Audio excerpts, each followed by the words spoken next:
घरी अगर जास्त पिकलेली केळी आहेत आणि हा विचार पडलाय की आता त्या पिकलेल्या केळ्यांचं काय करायचं. तर आजच्या व्हिडिओमध्ये मी तुमच्यासाठी पिकलेल्या केळ्यापासून बनवलेली एक रुचकर अशी नाश्त्याची रेसिपी घेऊन आलेली आहे, जी तुम्ही अशा पद्धतीने एकदा नक्की करून बघा, जी लहानापासून मोठ्यापर्यंत सर्वांना आवडणारी आहे. तर नमस्कार, मी रेणुका. तर तुम्हा सर्वांचा पुन्हा एकदा माझ्या यूट्यूब चॅनलमध्ये फार फार स्वागत आहे. तर मग उशीर कशाचा, चला सुरू करूया आजचा व्हिडिओ.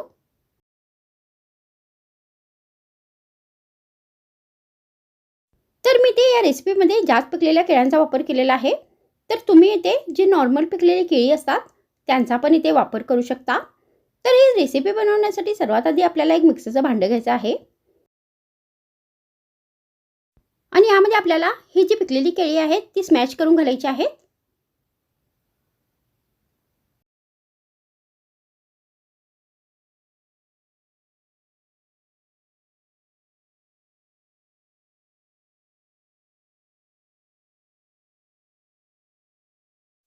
तर आता मी इथे मिक्सरच्या भांड्यामध्ये ही जी पिकलेली केळी आहेत ती स्मॅश करून घातलेली आहेत.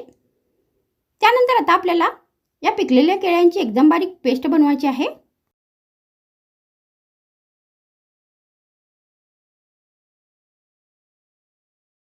तर मी ती या पिकलेल्या केळ्यांची एकदम बारीक पेस्ट बनवून घेतलेली आहे.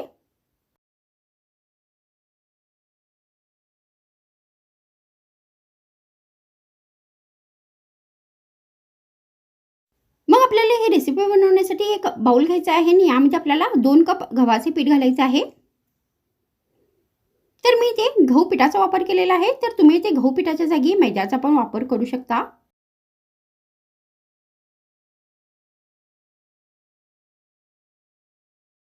त्यानंतर यामध्ये आपल्याला चवीनुसार बारीक चिरलेली हिरवी मिरची घालायची आहे.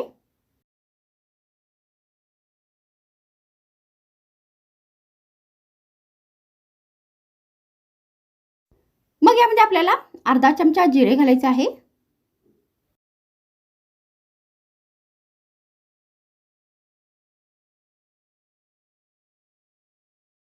त्यानंतर यामध्ये आपल्याला पाव कप बारीक चिरलेली कोथिंबीर घालायची आहे.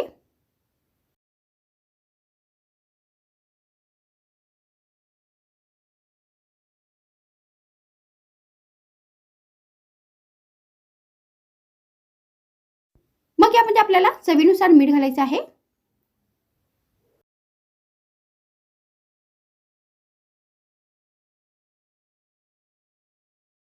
मग शेवटी आपल्याला याच्यामध्ये ही जी आपण केलेली केळ्याची पेस्ट आहे ती सगळी घालायची आहे आणि हे सगळे साहित्य व्यवस्थित मिक्स करायचे आहेत. तर सुरुवातीला आपल्याला याच्यामध्ये पाणी अजिबात नाही घालायचं आहे. हे जे पीठ आहे आपल्याला या केळ्याच्या पेस्टमध्येच व्यवस्थित मिक्स करून घ्यायचं आहे.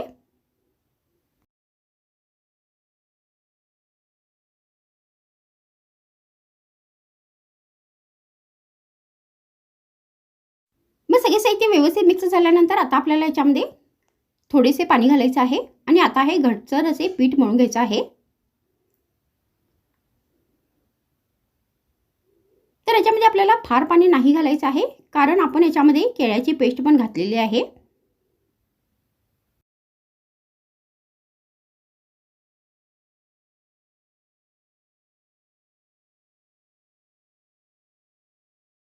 तर आता मी इथे हे जे पीठ आहे ते व्यवस्थित मळून घेतलेलं आहे.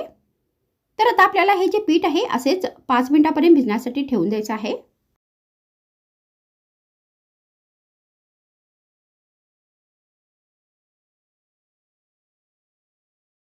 तर आता इथे हे जे पीठ आहे ते व्यवस्थित भिजलेलं आहे. त्यानंतर आता आपल्याला या पिठाचे गोळे बनवायचे आहेत.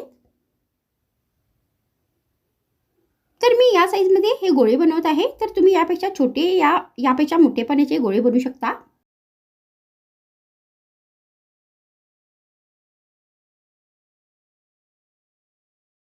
तर अशा पद्धतीने आपल्याला या सगळ्या पिठाचे गोळे बनवून घ्यायचे आहेत.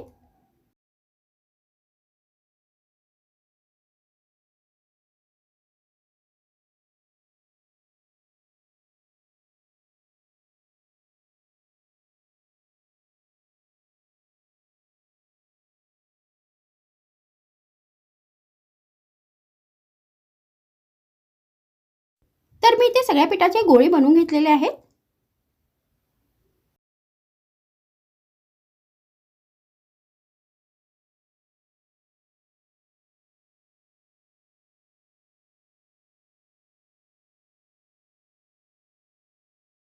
त्यानंतर आता आपल्याला या गोळ्यांना तेल लावायचं आहे आणि यांना लाटून घ्यायचं आहे.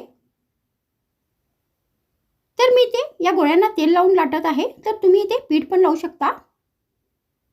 तर हे गोळे जे आहे ते आपल्याला थोडेसे जाडसरच लाटायचे आहेत.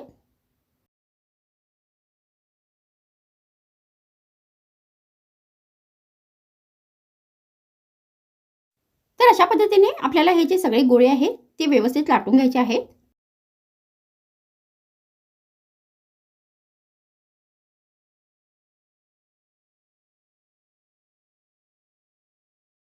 तर मी ते आता हे जे सगळे गोळे आहेत ते व्यवस्थित लाटून घेतलेले आहेत.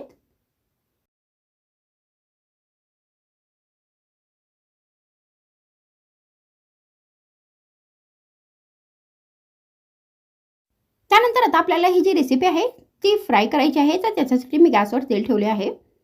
तर तेल गरम झाल्यानंतर यामध्ये आपल्याला या ज्या लाटलेल्या पुऱ्या आहेत त्या घालायच्या आहेत.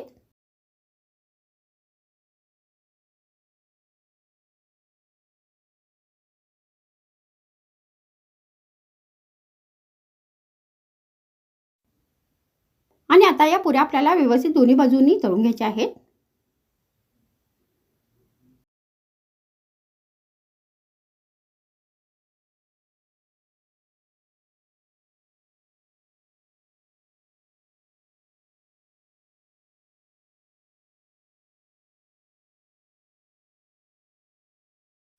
तर आता इथे ही जी पुरी आहे ती व्यवस्थित तळलेली आहे आणि हा नाश्ता बनून तयार झालेला आहे.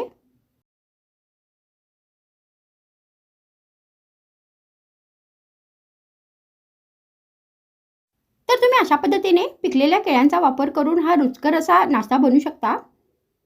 आणि या नाश्त्याला तुम्ही गरमागरम हिरव्या चटणी बरोबर नाही तर फक्त चहा या कॉफी बरोबर एक स्नॅक्ससारखं पण सर्व करू शकता.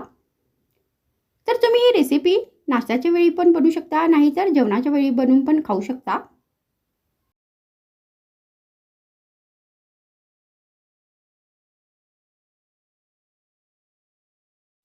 तर अशा पद्धतीने तुम्ही पिकलेली केळी न फेकता त्यांचा अशा पद्धतीने वापर करू शकता आणि हा रुचकर असा नाश्ता बनवू शकता.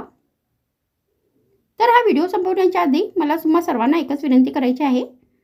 तर तुम्हाला अगर माझा हा व्हिडिओ आवडल्यास माझ्या व्हिडिओला शेअर करा, माझ्या व्हिडिओला लाईक करा, मला कमेंट करा आणि माझ्या चॅनलला नक्की सबस्क्राईब करा. तर माझ्या व्हिडिओमध्ये इतकेच. पुन्हा भेटूया आणखीन एक नवीन रुचकर रेसिपीसोबत.